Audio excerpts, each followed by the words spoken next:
സാഹിത്യമേഖലയിൽ നിരവധി പുരസ്കാരങ്ങൾ നേടിയ ഷാഹിന കെ റഫീഖ് രചിച്ച് ഭാഗ്യലക്ഷ്മി എസ് ചിത്രീകരണം ചെയ്തതുമായ ആത്തില എന്ന ബാലസാഹിത്യ നോവലാണ് ഇന്ന് ഞാൻ നിങ്ങളോട് പങ്കുവയ്ക്കുന്നത്. ആത്തില എന്ന കുട്ടിയുടെ അവധിക്കാല യാത്രയാണ് ഈ പുസ്തകത്തിനുടനീളം.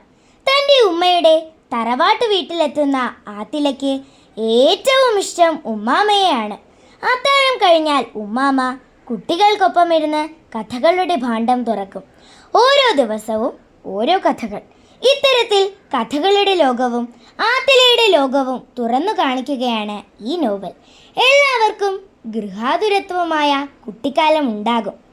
ഈ പുസ്തകം വായിക്കുന്ന ഏതൊരാളും തൻ്റെ കുട്ടിക്കാലത്തേക്ക് തിരിഞ്ഞു നോക്കും എന്നതിൽ സംശയമില്ല. കുട്ടികൾക്കും മുതിർന്നവർക്കും ഒരുപോലെ ആസ്വദിക്കാവുന്ന രചനയാണിത്. ഈ പുസ്തകം എനിക്ക് ഗിഫ്റ്റായി തന്ന അതുല്യ ആൻറ്റിക്ക് ഒരുപാട് നന്ദി. അപ്പോൾ എൻ്റെ എല്ലാ കൂട്ടുകാരും ആത്തില എന്ന ബാലസാഹിത്യ നോവൽ വായിക്കുമല്ലോ അല്ലേ? ഞാൻ ആഷ്നിക നിങ്ങളോടൊപ്പം. Stay tune.